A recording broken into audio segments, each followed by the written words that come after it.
Okay. Well, first of all, a fantastic basis this morning, I think, for all of us, again, to be reminded of where the city's come from. What do I mean by transformational infrastructure? I'll be talking about a few things. I'll be talking about the role of infrastructure and transport in particular as really being the thing that changes the geography of a city. We've got natural geography, but it's actually transport that changes the value of land and the relative competitiveness of one location compared to another. And really, there's only a few people that can do that. Really, it's government's role to do that. And you'll see why. Because you can't put together a profit-making transport system in places where there's no people.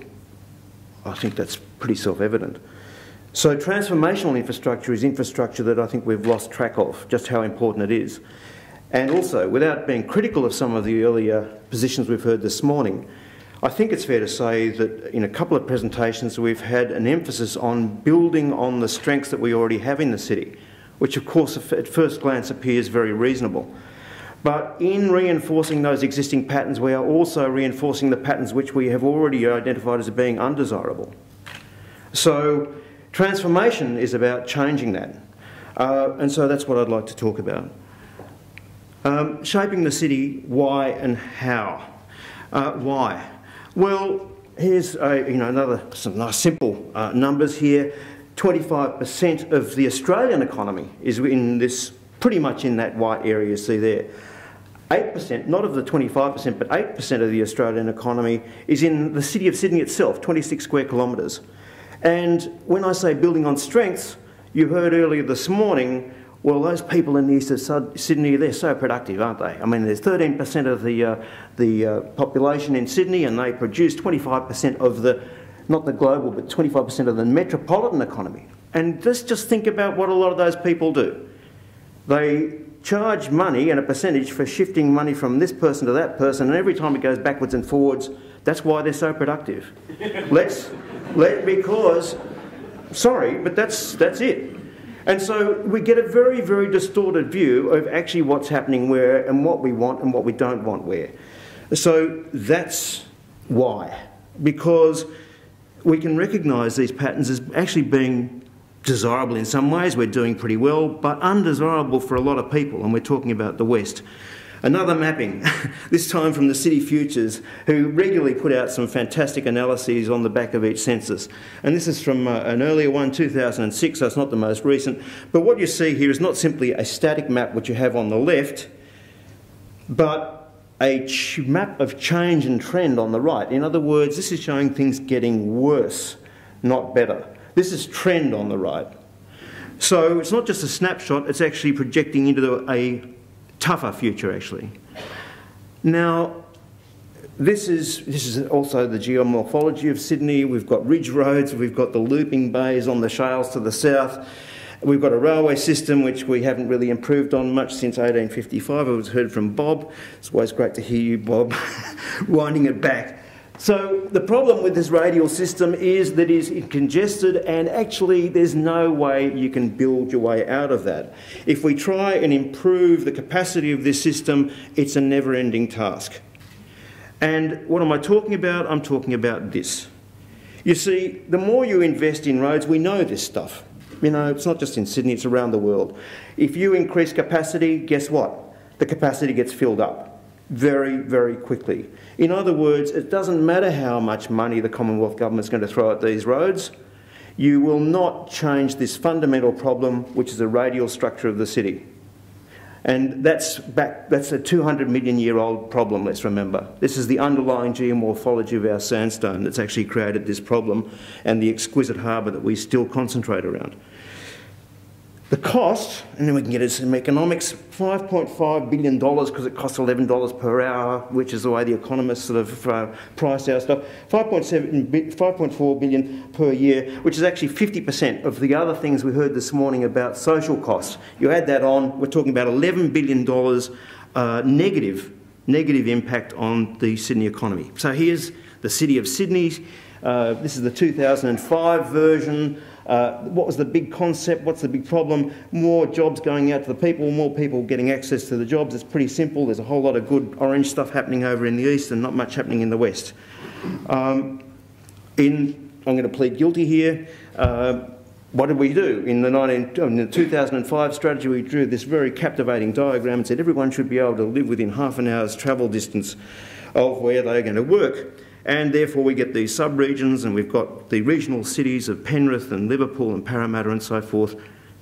Very reasonable, looks equitable, fantastic. All right, half an hour travel. Have things really changed this much? Over on the left you have this is the County of Cumberland plan. Over on the right you've got, again, a half-hour travel. This is the number of jobs that are accessible by public transport now within 30 minutes. They're mapping different things. However, what you can see is that the fundamental pattern hasn't actually changed all that much. Right? So we haven't actually changed the structure of the city that much in all that time, even with the M7 and all the rest of it. The other unfortunate reality is, rather than delude ourselves with the diagrams, let's put some numbers on it. This is the 2036 projections of the share of jobs in those major cities, which we're hanging our hat on, remember, for social equity. Yes, 1% in Penrith, 1% in Liverpool, and 2.5% in Parramatta. Now, I pick up on what Peter just said. All of this is about the second city of Parramatta. I'll say it now and I'll come back to it. My proposition that there is only one city. Thank you, Peter. How do we make it one city? That's really the key question. So just to go back, what is it? It's not augmentation, it's not problem solving, it's city making. That's transformational infrastructure. The Harbour Bridge. So this is from the County of Cumberland plan. Yes, it was a form of augmentation. It was augmenting the ability of people from the North Shore to get into the city. So to that extent, it is augmentation. But I think it is recognisable immediately as transformational. And that's the difference. This one was actually a double role. And we need to think big. So again, Bob, here's the one that Bob showed before on the left, which was an interim recommendation on how the city loop might work, or the city circle as we now call it. And on the right you have a proposal by John Sulman, which had a much more, I don't know that I can actually use the, oh, here we go. You can see here just hang on. You can see here just faintly, oh, I see, that's not going to work. There's a double loop here, which would expand the city considerably. What it would mean is that Pyrmont and Woolloomooloo and King's Cross is a much bigger city, right? So we've actually concentrated the city, even in that original thinking of some adventurous infrastructure. We need to think again big.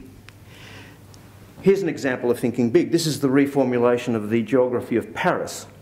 The little bright area, of course, is the 20 central arrondissement. This is Paris binding in its peripheral airports with new metro lines to take in the entire geography of not only the Ile-de-Paris, but the whole surrounding area.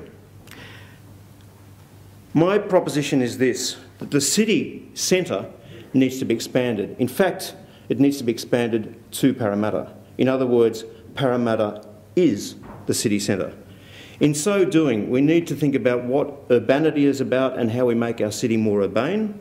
And in doing that, we need to not write out a whole lot of emergent behaviours and patterns and innovation as architects we would love to explore, but we're not allowed to because some planners have got very fixed ideas of what we should be designing and building. I think you know what I'm talking about. So we actually stop innovation. We are not an innovative nation because we don't allow ourselves to invent or innovate. Expanding the city core, what am I talking about? Is that Melbourne? No, it's not. It's Tokyo. That is the centre of Tokyo. All those bright lights, of course, are the Yamanote line. Remember that name? It's pretty phenomenal, right? Yes, Tokyo's bigger. Yamanote line, 3.6 million passengers a day, 10 kilometres. What's the relevance of that to Sydney? Well, just look at the way the Yamanote line works. What it is, this is the extended city core. And all of the private lines, as they are largely in Japan, feed into that core and have their station heads on that single binding element. In other words, it makes this very large central city area accessible to the much greater sub-region, as well as what's happening in the middle of it, of course. And then if you think of that as this binding single element, let's map it, make it slightly bigger because we're slightly lower density on Sydney. And what you've got in the east is Sydney, and on the western point, that's Parramatta, actually. So a reconceptualised city would see this as a bound ring. And it's picking up, of course, the global corridor with all that good orange stuff on the east. And it's also then linking through and supplementing the overlighted western line going through Sydney Olympic Park to form an expanded city core. How would you do that? Well, you'd dig a tunnel, wouldn't you? Oh, but we are digging a tunnel. So if we're digging a tunnel, why not make it a double-storey tunnel? Because rather than having all the disruption twice, it's not that hard. They're doing it in Brisbane. There it is. It's not that hard to do technically. If we're going to go through all that strife, why the hell wouldn't you be putting in a serious capacity public transport system that links Parramatta, uses the WestConnex tunnel, and actually links through to Sydney University and the CBD as well to supplement augmentation and transformation. I'll come back to the transformation. That's one part of the link. When you draw in all those things together as a binding single conception of the city, this is what you have access to on that single circular line. 4 teaching hospitals, 4 universities, and so on. The point about this is not a transport function. This is a different form of urban living. Anyone who lives within arguably a kilometre of any one of those stations has access to all of that by public transport without having to own a car. I'll come back to that in a bit more detail. Why Camellia? Where is Camellia? Hands up anyone who knows where Camellia is. Oh, fantastic. At least we know where we are. Right. So Camellia, why the hell have I got Camellia there? And the question marks even disappeared. The reason is that this is on the base of a still from SOPA. SOPA does some fantastic things. In between Strathfield and Westmead, there's going to be 300,000 people, potentially, right? 300,000 people without pushing it up too much. Now, I've thrown in another 50,000 just for good measure up at Camellia, and you'll see why in a second. But that's a hell of a population with access to some fantastic facilities, natural areas and so forth. And also, with that ring, remember, access to employment without having to own a car. Camellia. So this is a little thing we whipped up in the office with the assistance of our students at Sydney University. There's Parramatta. And yes, it's slightly distorted, but that's the extent of Camellia when shell contracts. You can see there from the built form, this is measured when I show you these figures. We've measured the floor space, we've taken it all into account. It's easy, and they're not high-rise buildings, a lot of them, to get 50,000 residents and 50,000 jobs. Remembering that's part of that major metro system. So, what does that mean? It means a number of other things. It means that we don't have to keep on trying to pressure cook Parramatta itself. Maybe we can just ease off and let it emerge as the beautiful city that it is starting to become. I mean, it always has been beautiful, but even more beautiful. On the riverfronts and so forth, all the fantastic schemes that Parramatta Council's been presenting and showing you.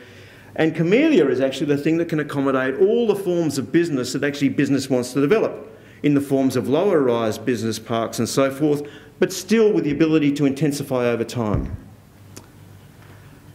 So what are the other parts of the missing link? Well, actually, there's already a suggestion. There's 4 alignments shown for possible light rail for Parramatta. One of them goes from Parramatta, at the moment, directly down to Bankstown, but if you take it through Camellia, it becomes part of this, and long term, it's a metro, not light rail. The other missing link, of course, is up to Epping. That's the ring. Most of it's there. Most of that double ring is there, either committed or actually in existence. Here are the numbers. This projector really has a particular hatred of yellow, but anyway, just in that ring, what have you got? 7.5% of a total 6 million people. So 7.5% of the future population in 2036 live in not even the yellow area, actually in that blue area, and we're not really pushing it that hard. Put the two together, you've actually got 12.5%, 1 in 8 people living within an area that is able to be accessed, provides access to 41% of the total metropolitan jobs without having to own a car, right? Because we want more people, but we don't want one more car. Why? Because it's already costing us $11 billion and it's going to go up. Okay. So, big effect on effective job density, EJD. If you don't know what it means, look it up. It's a fascinating thing. Big effect on the jobs within 30 minutes. Also, a big effect on the sort of potential of these clusters. Parramatta's gone from 2.5% to 8% if we include Camellia and these peripheral areas, which Parramatta's already thinking of doing in Westmead and so forth. So a very significant realignment of those major cities. How am I going for time? You're going fine. Good. Cultivating a new urbanity. What do I mean by that? Barcelona. We all love Barcelona. Part of the reason we love Barcelona is that it's extraordinarily walkable. So a little detour, urbanity. Transport is a compromise. We actually don't want mobility. We want access. We don't want transport. If you could possibly avoid catching a bus, catching a beautiful metro train, and still doing business and walking and talking and engaging and being urban, wouldn't you? Transport's a compromise. It's not the end game at all. So what we're interested in is actually minimising that transport function. What we really want is that. That's an urban condition. It's always been the urban condition. It's been the urban condition for 10,000 years. So we should be striving with that as the starting point. So the question then becomes, where can it occur? Well, the answer is where it does occur.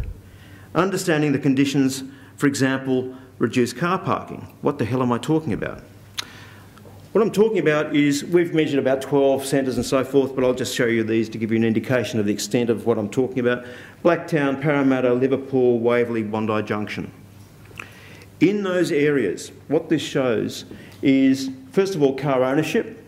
The little yellow blobs are in the centres, and the graph next to them is the general local government area. Follow? Over here is the income. What do you see? You see a big variation in those centres compared to the local government area in car ownership, but not a huge difference in income. Right? What does that indicate? Well, it indicates that people, irrespective of income, choose to live in a more urban condition. There's a lot of people choosing to live in places where it's not necessary to own a car. So my proposition about the geography that's there, that 12.5% or whatever, I think it's quite reasonable to expect that there'll be a lot of people, and don't forget that's only one ring. The future of the city is thinking about how people can live completely differently near that transport that we'd put in. And then we go back to our poster child of Barcelona, Tokyo, Barcelona, Helsinki, Canberra, and so on.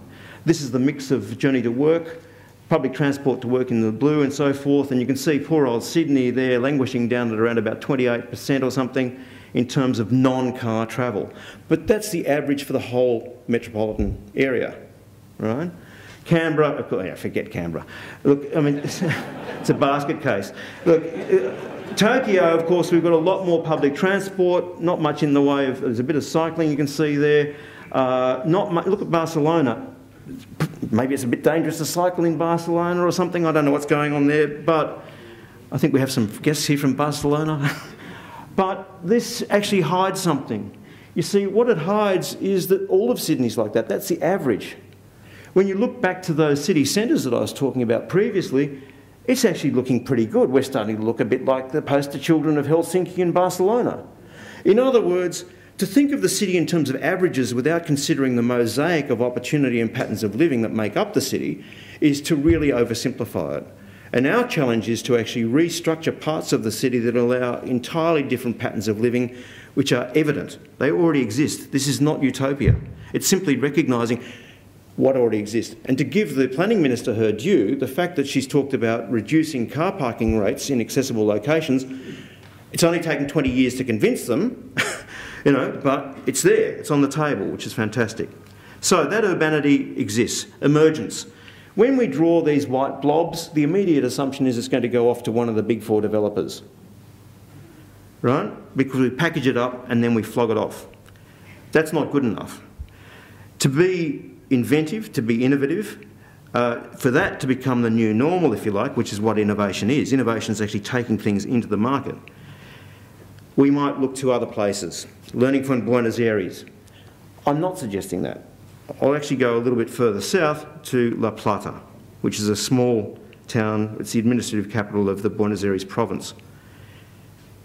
This is La Plata, the public domain. The public domain forgives that, right? That doesn't matter. We should just relax. You know, I mean, if there's a few towers popping up, does it really matter? We've got glancing sunlight. You wouldn't want too much of that. You wouldn't want to build that out 20 stories everywhere. But you can see the glancing sunlight, you can see the shifting sunlight and shade and so forth. And so it's the public domain and, yes, keeping a street wall that's important. But what you also see is an extraordinary variety of buildings and ownership and people going bust and people doing well and so forth, which is actually what a big city is about, which is not what we're allowed to do at Barangaroo. I can guarantee there's not going to be one single shop allowed to go bust, right? There's no flux. It's going to be totally managed. So there you get it. You know, I think we can just ease off a little bit. We forget design excellence. I mean, well, no, don't forget it. Don't forget it entirely. But we have to have design excellence on the basis of urban excellence. The framework, the streets, what do we really want to hold on to? Remember that design excellence was basically a license to break the rules. Well, if you break the rules 100% of the time, you're going to end up with a goddamn mess. You break the rules every now and then, fantastic. So just as a little finishing off, actually, so this is back in Buenos Aires, actually, mixed use. Now, they really do have truly mixed use. You know, you've got a house, there's a 100-seat theatre, no car parking. There's a block of units. That block of units there's 6 units. The site is 8.6 metres wide, which is the old Spanish subdivision. That's the internal courtyard. My God, the car parking is on grade. The car parking is substandard. It does not have marked spaces. People make do. People are not required to do a 3-point turn maximum. They shuffle. They work it out for themselves.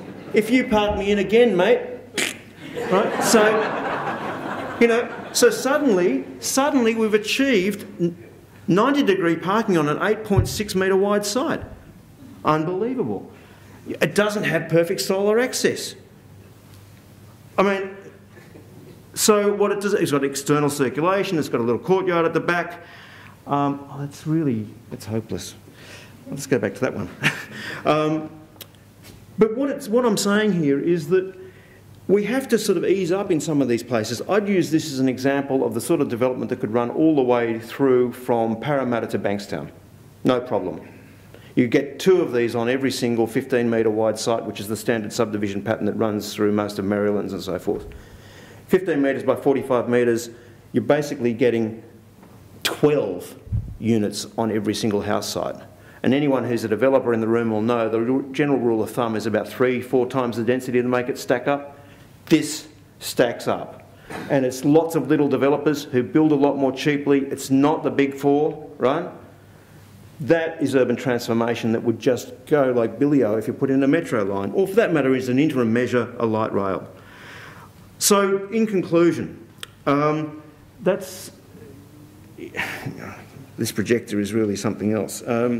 There's some radial lines going out there that says past city, okay? Here's stronger cities in 2021, 2031, we've got better connected. What do you see here? This is out of the current Metropolitan Strategy, the 2012 version. What you see is a reinforcement of existing patterns. It's basically accepting that we've got a fundamentally structurally flawed city. It's still got a big pink dot in the east and a little satellite over there in the west, which is Parramatta. That's the way the diagram should be. The middle diagram is actually the most important. The city is that ring. It's Macquarie Park, the airport, the Bankstown line, Parramatta, all the way back up to Macquarie Park. With that percentage of jobs I talked about, 33% of the total number of jobs, and 1 in 8 people living within walking distance of a rail station to get you there quickly. When you expand that, of course, it then picks up Badgerys Creek, but why on earth wouldn't you have a metro that goes westward from Westmead Hospital direct through the light industrial area to connect as a metro to the airport to really pump prime Parramatta? And so, that's it. Transformational infrastructure is what we need. We need to recognise that it's not going to stack up on a benefit cost analysis. There is not going to be an obvious business case because somehow, we have to convince our Prime Minister, because it's the Commonwealth that's got the readies, to see that you have to invest in major transformational infrastructure to basically energise and take advantage and reincorporate the entire west of the city, which is still being conceptualised as a second city. Thanks.